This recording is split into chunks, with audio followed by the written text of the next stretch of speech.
Welcome to ShopDog-Garage. This is a short video on the blue truck, my LBZ. The thermostats, one of them has failed open, so it never gets warm. Check engine lights on. It's annoying. But more importantly, I recently learned that it's probably affecting my fuel economy, and diesel is very expensive. So all I've done so far is take that off and kind of take a peek at what we've got to do here. So the housing is here. Just seeing, looks like there's a hard pipe in the back. Just kind of, here, let me put my hand right here. So similar to like how the oil pickup on an LS motor is, you know, where it's kind of held in. And that stays, hard pipe goes to soft hose over here. There's a bracket, it goes here. Looks like down there on the head. And why do I have a feeling? Because there's no way that's 2 bolts. There's a 3rd bolt. It's going to be somewhere. It's going to be under these. That's going to be fun. Love touching electrical connections on a 20-year-old truck. Okay, well, probably going to have to do that. All we're trying to do is wiggle this up enough to change the thermostats. Fuel is expensive. So that's all we've done so far. I don't have, there's normally a fan cover here. It's up on top up there somewhere. I've never put it back in. Probably never going to. So that is my 3rd clutch fan over the years. So sure is a lot easier to get out. Okay, it may or may not be right. Also, that was that first bracket we took off. Okay, so I unplugged those, and then there's some T30 Torx holding each of them, and then there was a bolt way down here and a bolt back here. Got those up. There's also a stud down there, but you can bend this enough to get at the bolt you want anyway, which would have been right here, and the other one here, and now that'll move. Of course, the thermostat's still attached, so I should be spilling water here shortly. That should be a bleeder. So right here, that should be the bleeder. So I have a feeling that if I open that, I should lose a little water. But when you look at water levels, I shouldn't lose a ton.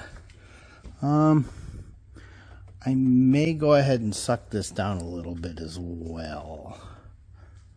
Alright, I was able to draw more than a gallon just from the expansion overflow tank. So hopefully that helps, because I did crack this.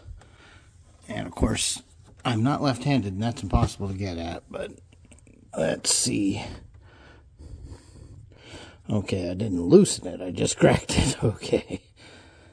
There shouldn't be a whole lot of coolant here, I wouldn't think. Okay.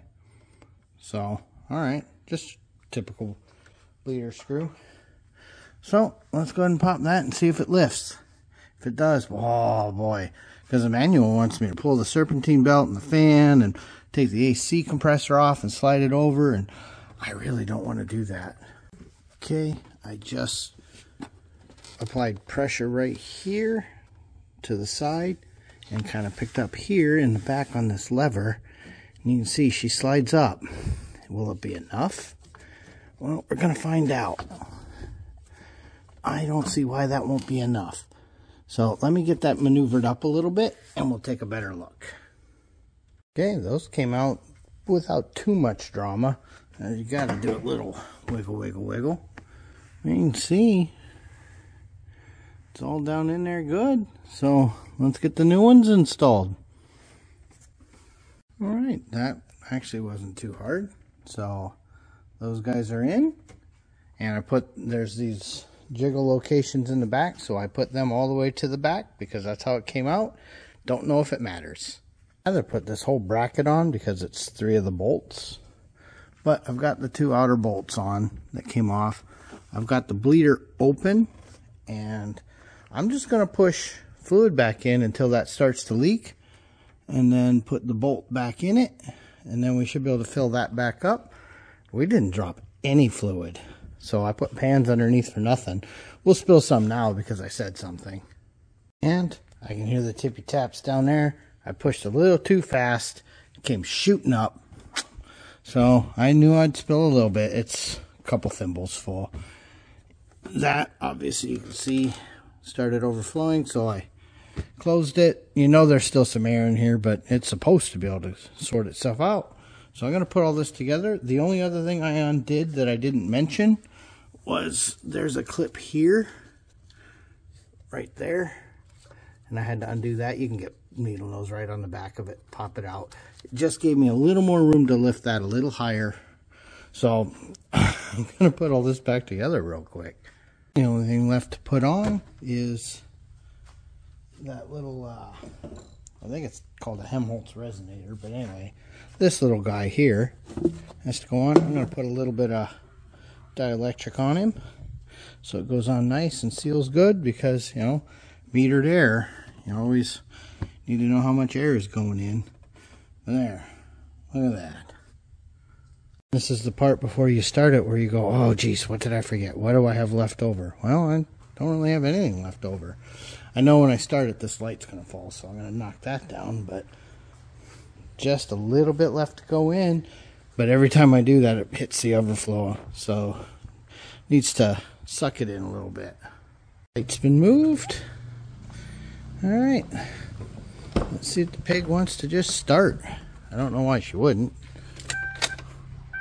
Okay, she's not totally cold. Okay, let's turn the air conditioning off. We don't need that right now.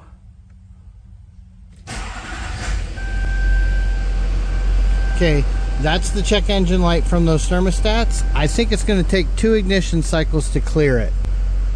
So, we will see. But she started, no problem. Didn't expect any.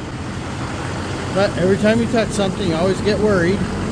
Yeah, see, I figured she'd suck that down. So, we're going to go ahead and just pump a little bit more in. And let her come to temp.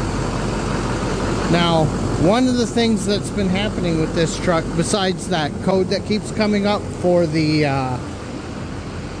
temperature not ever warming up as expected, I don't remember what it was, is I never ever even hit 180. So if this can idle for a little bit and break 180, we've fixed it. So we shall see how that goes. Alright, we've got her pretty topped off. She's starting to kind of warm up a little. It's very slow on this truck. It's not exactly, you know, known for getting too hot, but it's almost at 180. So I put the cap on it, and I'm actually going to take this out front, because in a little while I'm probably going to take it for a little ride. Okay, temperature's up. I'm out on a drive, and the check engine light is out, so it obviously worked. Anyway, that was not that hard.